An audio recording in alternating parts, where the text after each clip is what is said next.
नमस्कार दोस्तों, मैं रूपचंद पटेल गणित मासा आप सभी का स्वागत करते हैं यूट्यूब चैनल में।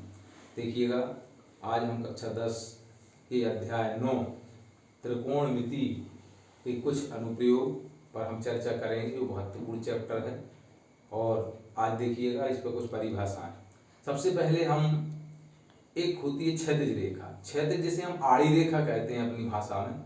आड़ी रेखा वो जो जमीन के अर्थात धरती के समानांतर खींची जाए उसे हम क्षैतिज रेखा कहेंगे। और दृष्टि रेखा मतलब हमारी आंख से निकली हुई कोई रेखा किसी वस्तु से टकराती है। जब नजर उस किसी वस्तु से टकराती है तो इस प्रकार वस्तु और आंख के बीच की जो रेखा बनेगी उसे हम दृष्टि रेखा कहेंगे। तो दृष्टि रेखा और क्षैतिज रेखा के बीच एक संबंध होता है, एक कोण बनता है, जिसे हम अवनमन कोण भी कहते हैं और उन्नयन भी कहते हैं।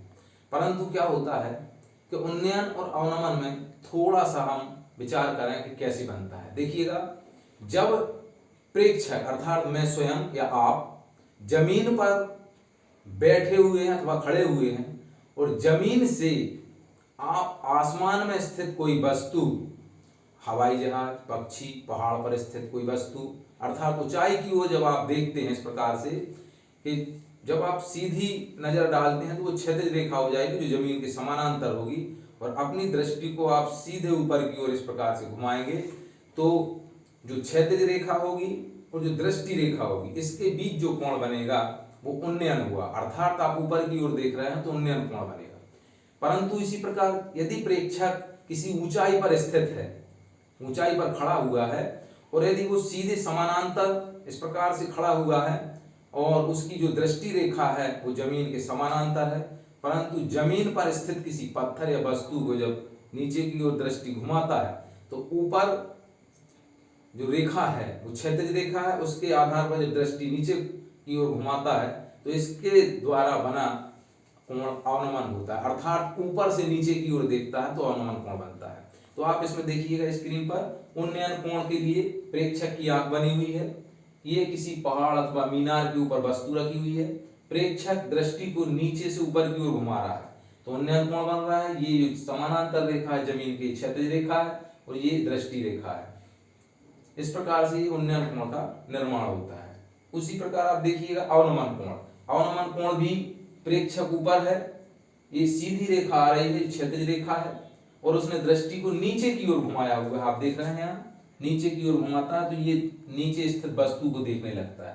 तो ऊपर से नीचे की ओर दृष्टि को घुमाया तो क्षैतिज रेखा और दृष्टि रेखा के बीच बने कोण अवनमन कोण होता है। इसी प्रकार यहाँ पर ऊपर की ओर घुमाता है तो दृष्टि रेखा क्षैतिज रेखा के बीच बना कोण उन्नयन कोण होता है। एक कंडीशन और होती है उन्नयन कोण और अवनमन कोण के बीच क्या होता है, एक रिलेशन होता है। आप देखिएगा, जब हम अवनमन कोण में क्षैतिज रेखा को ऊपर लेते हैं और उन्नयन कोण में क्षैतिज रेखा को नीचे लेते हैं, अर्थात दोनों रेखाएं जमीन के समानांतर हैं और दोनों रेखाएं जमीन के समानांतर होती हैं तो ये रेखाएं भी आपस में समानांतर होंगी। तो आप ऊपर देखिएगा नोट लगा हुआ, उन्नयन कोण एवं अवनमन कोण आपस में बराबर होते हैं। क्यों होते हैं?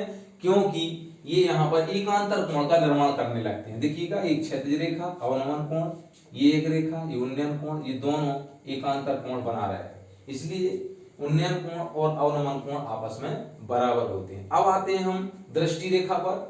आंख और वस्तु को जोड़ने वाली रेखा को हम दृष्टि रेखा कहते हैं। इस बात को बिल्कुल ध्यान से सुनिएगा क्योंकि आपको बहुत अंक दिलाने वाले हैं ये परिभाषाएं। आगे देखिएगा, क्षैतिज रेखा वह रेखा जो जमीन के समानांतर खींची जाती है या होती है उसे हम क्षैतिज रेखा कहते हैं। उन्नयन कोण अवनमन कोण की परिभाषा में जरा सा अंतर है। उन्नयन कोण जब कोई प्रेक्षक नीचे से ऊपर की ओर देखता है तो दृष्टि रेखा और क्षैतिज रेखा के बीच बने कोण को हम उन्नयन कोण कहते हैं। ठीक इसी प्रकार जब कोई प्रेक्षक ऊपर से नीचे की ओर देखता है तो दृष्टि रेखा और क्षैतिज रेखा के बीच बने कोण को हम अवनमन कोण कहते हैं। इस प्रकार से परिभाषाएं आपको ध्यान पूर्वक सुनना होंगी और ताकि आप इन परिभाषाओं से परिचित हो सकें। अब आइएगा हम इससे संबंधित कुछ प्रश्न करें।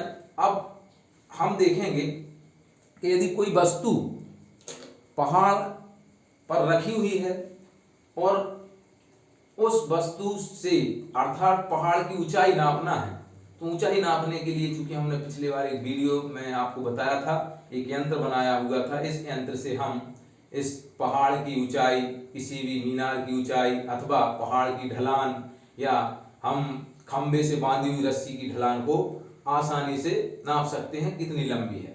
तो इस देखिएगा, इस यंत्र के माध्यम से आप जब किसी वस्तु से कोण नीचे रखेंगे और इस प्रकार से ये जैसे यहाँ पर एक एंगल बना हुआ है, ये रख के आप नाप कर यहाँ से उतने अंश का कोण बना लेंगे। तो चूंकि ये वीडियो में बता चुके हैं, इसलिए हम इसको अभी देखते हैं, प्रश्न की ओर हम आगे बढ़ते हैं। और ये प्रश्न आपके लिए बहुत महत्वपूर्ण है, कक्षा 10 के लिए तो खासकर, कक्षा 10वीं के बच्चों के लिए आपको विशेष तौर पर, कक्षा 10 के विद्यार्थियों से मैं कहना चाहूंगा कि आप सिंगल कोण अर्थात एक कोण वाले प्रश्नों पर ज्यादा फोकस करिएगा, ताकि आपसे प्रश्न बने, कोई प्रश्न गलती ना हो, इसका आप विशेष तौर पर ध्यान रखिएगा। देखिएगा आप कैसे करना है। पहले प्रश्न को आप गणित का जो डर है उसको आप बिल्कुल निकाल दीजिए, क्योंकि यदि आप गणित के नाम से डरते हैं तो आप कुछ नहीं कर पाएंगे। आप सबसे पहले अपना डर दूर कीजिए, उसके बाद आप देखिएगा कैसे नहीं आपसे सवाल बनते। मैं आपसे 100% तो नहीं कह सकता, लेकिन 90% आपसे कहना चाहूंगा कि आपसे प्रश्न जरूर बनेंगे, लेकिन मेरी बात को ध्यान से सुनेंगे तब। देखिएगा आप, मैं एक प्रश्न पढ़ के बता रहा हूं कि सर्कस का एक कलाकार एक 20 मीटर लंबी डोरी पर चढ़ रहा है, अर्थात रस्सी से चढ़ रहा है जो अच्छी तरह से तनी हुई है और भूमि पर सीधे लगे खंबे के शिखर से बंधा हुआ है। यदि भूमि, अभी प्रश्न आपको देखिए बार बार पढ़ना हो, जब आप प्रश्न को अच्छी भली भांति समझ लेंगे कि कौन सी ऊंचाई है, कौन सा आधार है, कौन सा उसमें कर्ण है, कितने अंश का कोण बन रहा है, जब तक आपके अंदर ये नहीं आ पाएगा कि हमें ज्ञात क्या करना है, ये इतनी चीजें आपके अंदर से निकल आए तो 100% आपका सवाल हो गया। फिर से मैं बताता हूं, भूमि स्तर के साथ डोर द्वारा बनाया गया कोण 30 अंश का होता है तो खंबे की ऊंचाई ज्ञात कीजिए। अब पहला प्रश्न आता है कि खंबे की ऊंचाई ज्ञात कीजिए, अर्थात खंबा लगा हुआ है और खंबे के सिरे से एक डोरी बंधी हुई है और जमीन पर लगे एक बिंदु से बंधी हुई है। अर्थात आपने गांव में देखा होगा, शहरों में देखा होगा कि जब बिजली के खंबे लगे रहते हैं तो उसको साधने के लिए सहारे के तौर पर एक तार बांधा जाता है।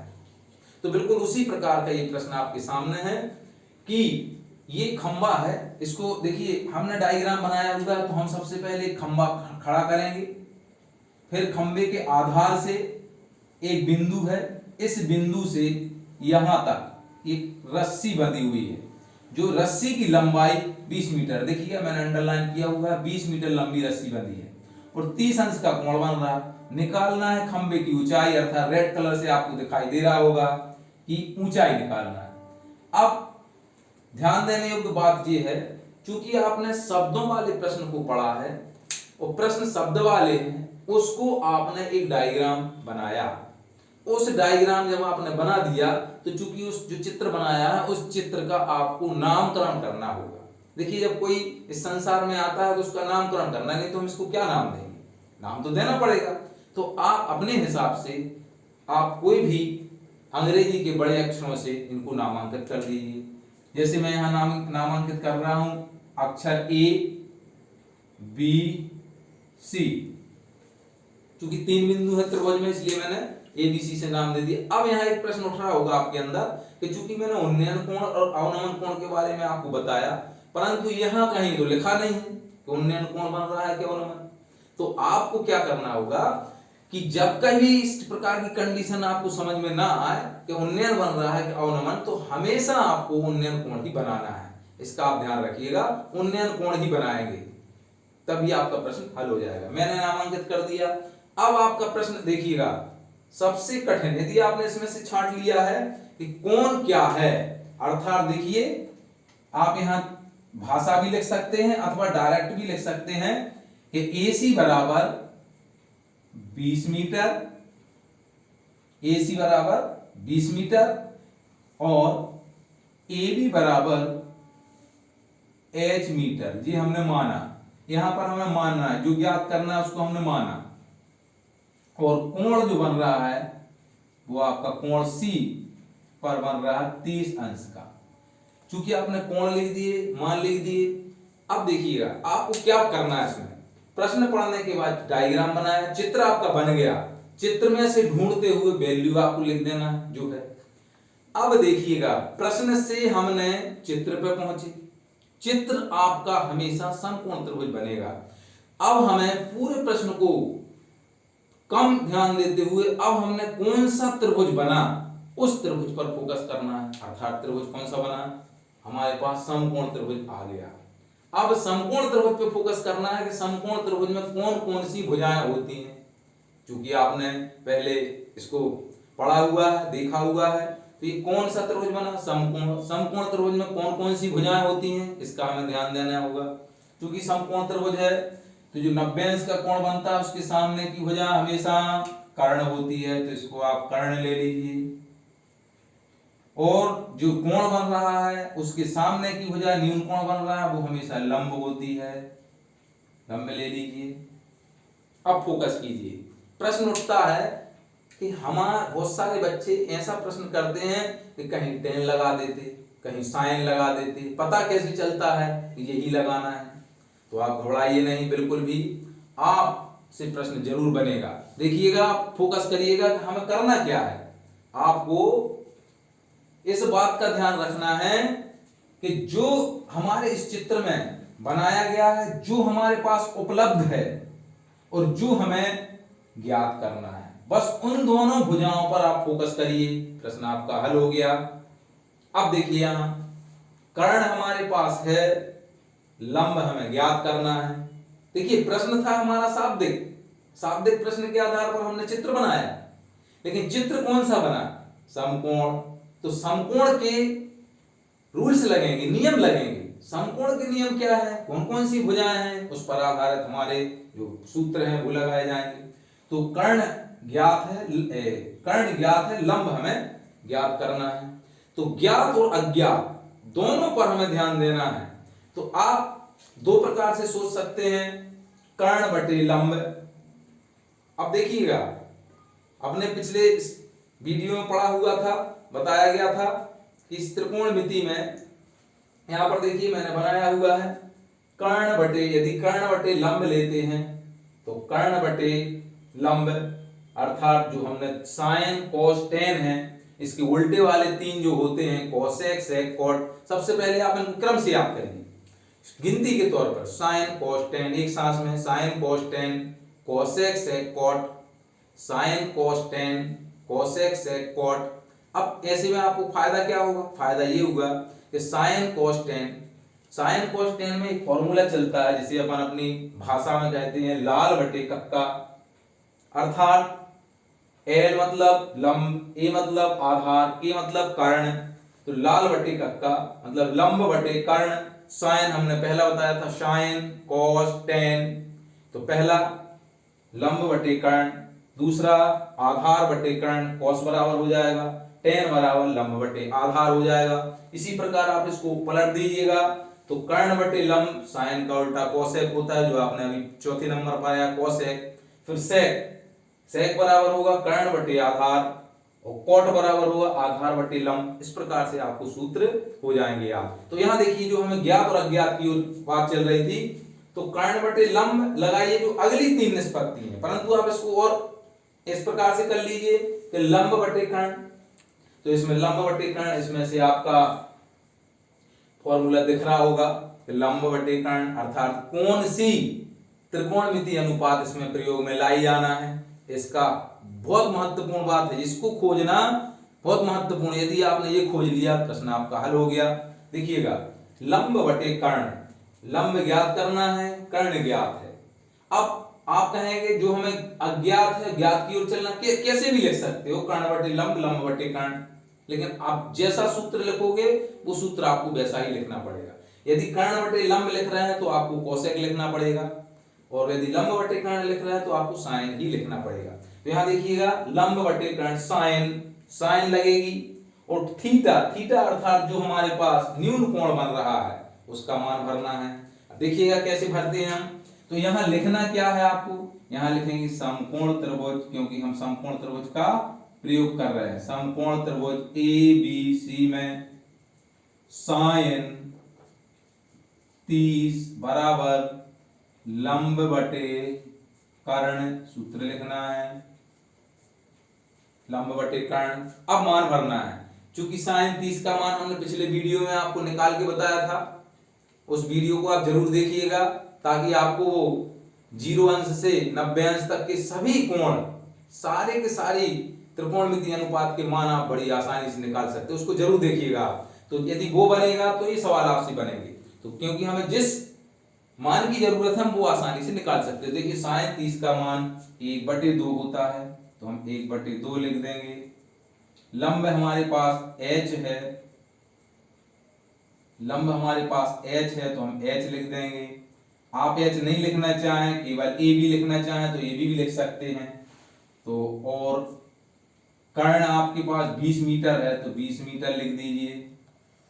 अब इसका तिर्यक गुणा, तिर्यक गुणा कैसा होता है? तिरछा गुणा। इस प्रकार से, जैसे हमने ये आपको अभी एरो के निशान लगा के बता रहे हैं, ये आपका यहाँ बराबर, मतलब इस वाले मान का इसके साथ गुणा होगा, इसका गुणा इसके साथ होगा। तो यहाँ देखिए 20 का गुणा 1 में होगा तो यहाँ होगा 20, 20 एकम 20, 2 दूनी 2 को गुणा h में 2h। अब यहाँ 2h गुणा में लिखा हुआ है तो 2 का भाग जाएगा, कितना होगा? 20/2 बराबर h। अर्थात आपका जो h का मान आया है वो कितना आ गया? h का मान आपका 10 मीटर। देखिएगा h का मान कितने मीटर आ गया? 10 मीटर। प्रश्न उन्होंने कैसे किया, कहा था आपसे? उन्होंने h का मान पूछा नहीं ना, उन्होंने क्या पूछा था? खंबे की ऊंचाई। तो आपको भी उत्तर वैसे ही देना है कि अतः खंबे की ऊंचाई 10 मीटर होगी। नहीं तो आप लिख रहे हो कि h बराबर 10 मीटर, तो h कौन था? आपने ऊपर लिखा है माना।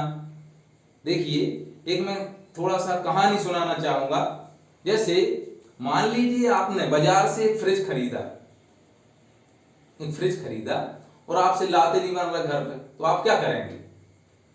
आप यही करेंगे ना कि उस सिर पे रख के तो ला ही नहीं सकते। तो आप क्या करेंगे? एक ऑटो वाले को आप खोजेंगे और ऑटो में फ्रिज रखेंगे। रख लिया, आप लेके आ गए, वो घर तक आ गए। जैसे यहाँ देखिए फ्रिज लेके आया, ऑटो लेके आए हैं, एच माना था, ये ऑटो है आपका।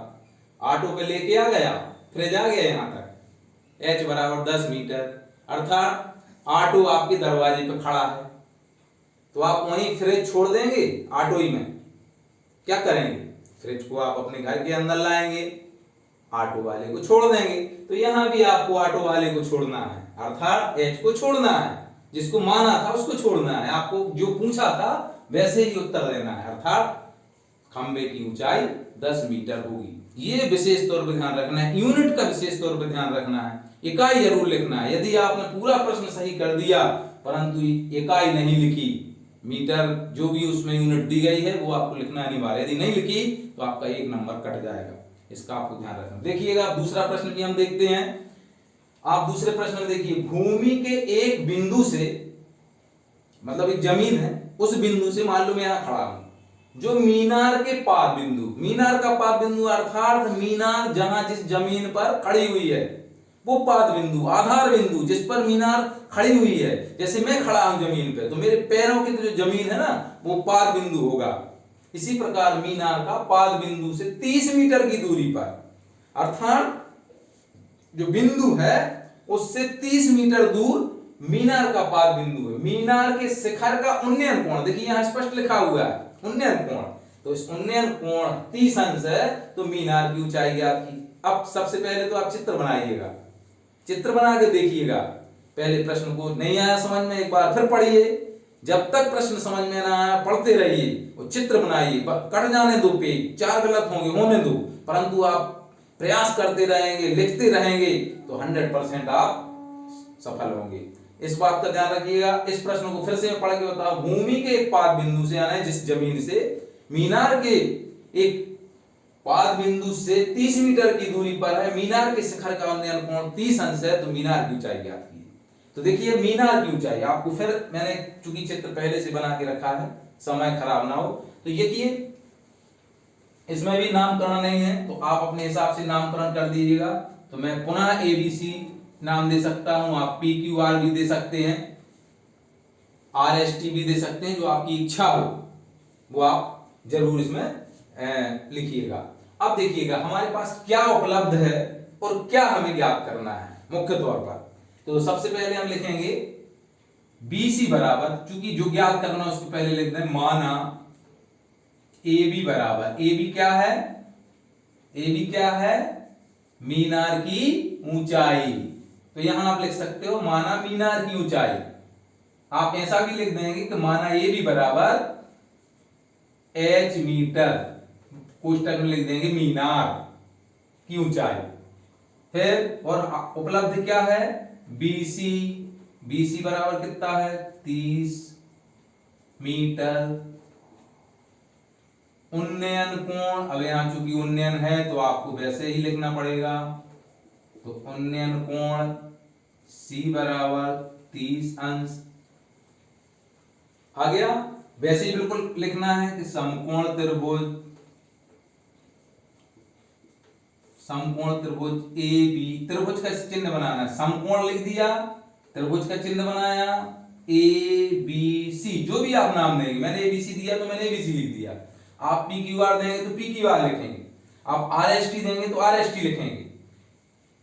मैं समकोण त्रिभुज में, अब देखिएगा फिर वही प्रश्न आ गया हमारे सामने कि हमें ज्ञात अज्ञात अथवा अज्ञात ज्ञात, इन दो बातों का ध्यान रखना है। कौन सा त्रिभुज बना, एक बात गांठ में बांध लीजिए कक्षा 10वीं के सभी छात्र, 100% समकोण त्रिभुज आपके लिए बनेगा, परंतु भूलवश गलती से आपने गणित ले ली आगे, तो उसमें आपको और इससे संबंधित प्रश्न आपको हल करने के लिए मिलेंगे, फिर आपको विचार आएगा कि हाँ कितनी महत्वपूर्ण त्रिकोणमिति। तो देखिएगा यहां इसमें क्या ज्ञात करना है जी, कौन सा त्रिभुज बना, समकोण त्रिभुज। समकोण त्रिभुज में ये कौन सी भुजा, पहले बताया हमने, जो न्यून कोण बनता है उस न्यून कोण के सामने की भुजा समकोण त्रिभुज में हमेशा लंब होती है, और 90 अंश के कोण के सामने की भुजा हमेशा कर्ण होती है। तो जो बाकी बचती है वो कौन सी होगी, आधार, अर्थात ये आधार भुजा होगी। तो हमें लंब बटे आधार या आधार बटे लंब कुछ भी लगा सकते हैं। तो हमारे पास चूंकि 6 त्रिकोणमितीय अनुपात होते हैं तो हम 3 का उपयोग करें, तो इसमें देखिएगा लंब बटे आधार, इसमें देखिएगा कहां लिखा हुआ है, ये लिखा है लंब बटे आधार अर्थात tan थीटा, थीटा के स्थान पर 30 अंश, लंब बटे आधार की जगह पर tan, तो यहां लिखेंगे tan 30 अंश बराबर लंब बटे आधार। मान भर दीजिएगा tan 30 का मान, फिर मैंने कहा है आपसे उस वीडियो को जरूर देखिएगा ताकि आप वो मान निकाल सकें। तो tan 30 का मान 1 बटे वर्गमूल 3, लंब का मान h मीटर, आधार का मान 30 मीटर। इसको देखिएगा आगे बढ़े, तिर्यक गुणा, तो 30 बटे वर्गमूल 3 बराबर h। अब देखिएगा यदि आप इतना उत्तर लिख कर आएंगे तो शायद आपका एक नंबर कट सकता है।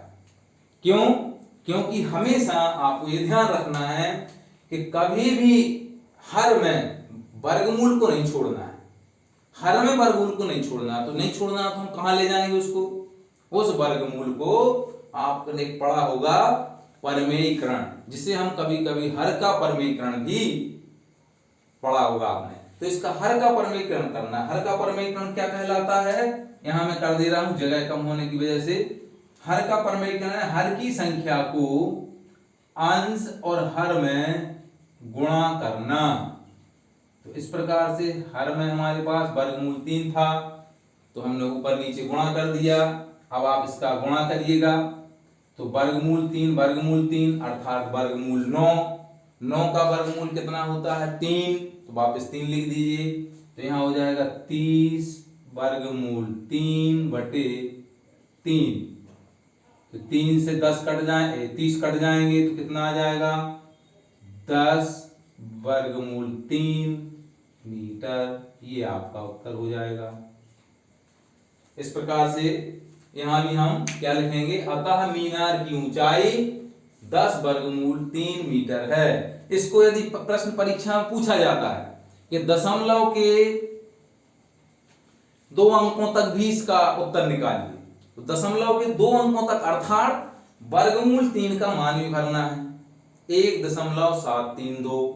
अब 2 अंकों तक कह रहा है तो 7 3 भर दीजिए, 3 अंकों कह रहा है तो 0.732 पूरा भर दीजिए। जैसा प्रश्न का है हमें उतना उत्तर देना है। ऐसा नहीं है कि हम अपने हिसाब से वहां से छोड़ के चले आए। तो यहाँ अपने 2 प्रश्न कर लिए। अब पहुंचते हैं हम तीसरे प्रश्न की ओर। देखिएगा एक प्रश्न लिखा हुआ जो बहुत महत्वपूर्ण प्रश्न है। इसमें ये कई बार परीक्षा में पूछा गया है और ये जो हमने किए इसमें से भी पूछे गए हैं प्रश्न।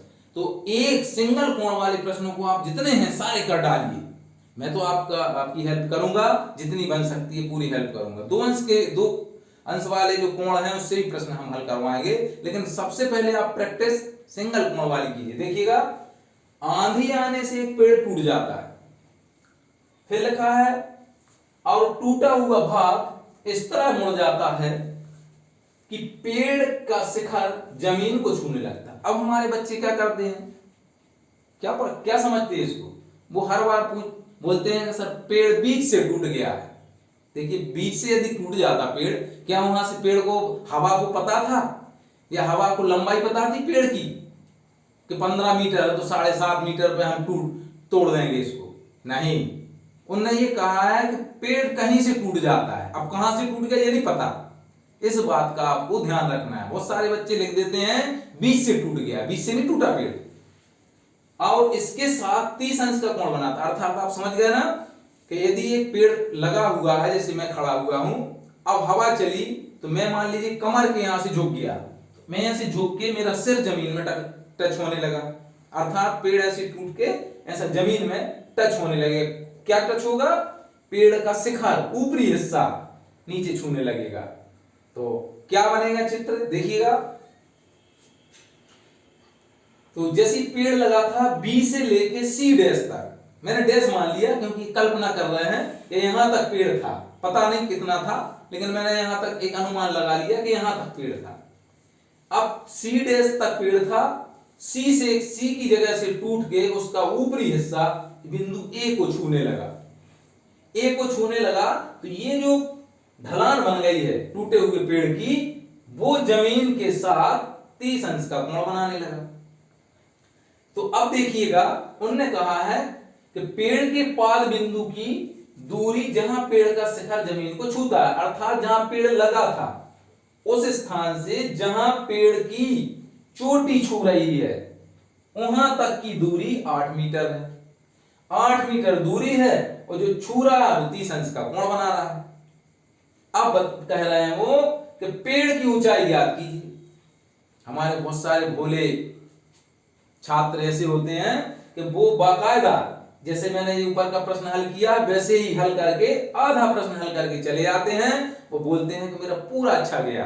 जब पूरा आपका अच्छा गया तो नंबर कैसे कट गए? यहाँ पर ध्यान देने की बात है कि पेड़ की ऊंचाई हमें देखना है क्या है। देखिए यहाँ पेड़ की ऊंचाई क्या है, एक तो इतनी बची हुई जो खड़ा हुआ पेड़ है और जो टूट गया था, टूटने के बाद ये ए तक पहुंच गया, अर्थात पेड़ की ऊंचाई होगी बीसी धन एसी, अर्थात एसी भी ज्ञात करना है बीसी भी ज्ञात करना है और दोनों को जोड़ना है, तब जाके हमारे पेड़ की कुल ऊंचाई आएगी। इसका आपको ध्यान रखना। देखिएगा तो मैं इस प्रश्न को थोड़ा यहाँ नीचे कर रहा हूं, फिर उस ऊपर का साफ करते मैं बाकी का ऊपर कर दूंगा। तो यहां पर देखिए एक प्रश्न में 2 भुजाएं निकालना। अब देखिए हमने प्रश्न पढ़ लिया, चित्र बना लिया, चित्र बन गया। चित्र बनने के बाद आप देख रहे हैं कि कौन कौन सी भुजाएं हमारी उपलब्ध हैं और कौन कौन सी हमें ज्ञात करना है। तो रेड कलर से आपको दिखाई दे रहा है जो हमें ज्ञात करना है। मैंने एक को ऊंचाई मान ली है, एक को मैंने एक्स मान लिया। आप अपनी इच्छा अनुसार मान सकते हैं, जो आपकी इच्छा अर्चना श्रद्धा जो बोले वो आप कर सकते हैं। तो देखिएगा यहां पर तो लिखेंगे कि माना पेड़ की कुल ऊंचाई, कुल ऊंचाई लिखा है मैंने, तो कुल लिखा है मतलब आपको क्या जोड़ना पड़ेगा, BC धन AC। BC क्या है आपके पास H और AC क्या है X। तो ये मीटर में है तो मीटर में लिखेंगे। AB बराबर कितना है आपके पास 8 मीटर। कोण कितना बन रहा है, कोण A बराबर 30 अंश। अब हम देखेंगे इसके आगे के लिए किस प्रकार से हम करेंगे। तो इसमें देखिएगा अब समकोण त्रिभुज में एक निकालना है लंब भुजा, आधार ज्ञात है, दूसरी निकालना है हमें कर्ण भुजा, आधार ज्ञात है। तो अब इसमें दो त्रिकोणमितीय अनुपात लगेंगे, एक लगेगा आधार बटे कर्ण और एक लगेगा लंब बटे आधार। अर्थात लंब बटे आधार tan थीटा लगेगा, आधार बटे कर्ण cos थीटा लगेगा, और दोनों में थीटा का मान 30 अंश है, उसको आपको रखना होगा। देखिएगा तो सबसे पहले समकोण त्रिभुज दो बार लिखना पड़ेगा। समकोण त्रिभुज ABC में पहले हम tan लगा देते हैं, tan 30 अंश बराबर लंब बटे आधार, लंब बटे आधार। लंब है आपका BC, आधार है आपका AB। मान भर दीजिए tan 30 का मान, tan 30 का मान 1 बटे वर्गमूल 3। लंब कितना है आपके पास H, आधार कितना है आपके पास 8, तो ये आपका आ गया 8 बटे वर्गमूल 3 बराबर H मीटर। इसको आप यहीं इतना ही लिख लें, क्योंकि अब हम दूसरा निकालना है, फिर दोनों को हम हल कर लेंगे। चलिए एवं इसी त्रिभुज में cos 30 अंश बराबर, cos क्यों लगाया, क्योंकि आधार बटे कर्ण लगाना है। cos 30 आधार बटे कर्ण, आधार बटे कर्ण। आधार क्या है हमारे पास AB, कर्ण क्या है AC। cos 30 का मान कर्ण 3 बटे 2, आधार कितना है 8 मीटर बटे x, तो ये गुणा कर दीजिएगा, तो वर्गमूल 3x बराबर 16। तो x बराबर हमारे पास हो जाएगा 16 बटे वर्गमूल 3 मीटर। तो अब यहां से देखिएगा आपका x का मान निकल आया, h का मान निकल आया, दोनों को हमें अब जोड़ना है। तो हम इस प्रकार से इन दोनों को जोड़ेंगे। इसका शेष प्रश्न ऊपर से कर रहे हैं, तो x और जोड़ने पर अब x धन h बराबर 16 बटे कर्ण 3 धन 8 बटे कर्ण 3। अब देखिएगा ये भिन्न वाली संख्या आ गई है, हर समान है, क्योंकि हम पढ़ चुके हैं कि जब भी हम भिन्नात्मक संख्याओं को हल करते हैं तो जिन हर समान है यदि, तो एक बार लिखते हैं अंशों को जोड़ देते हैं। तो ये आएगा आपका वर्गमूल 3, ऊपर आ जाएगा 16 धन 8, तो आपका आ जाएगा 24 बटे वर्गमूल 3। इसी के साथ हम फिर से वो पुनः परमेयीकरण कर देंगे। परमेयीकरण हर का परमेयीकरण कहलाता है, अर्थात जो हर में संख्या दी गई है वर्गमूल वाली, उसको अंश और हर में गुणा करना। क्यों करना है, हमने अभी आपको पहले बताया था कि हमें हर में वर्गमूल को नहीं छोड़ना है, अन्यथा वो आपको परेशान कर लेगा। तो आपको परेशानी से बचना है और आगे बढ़ना है।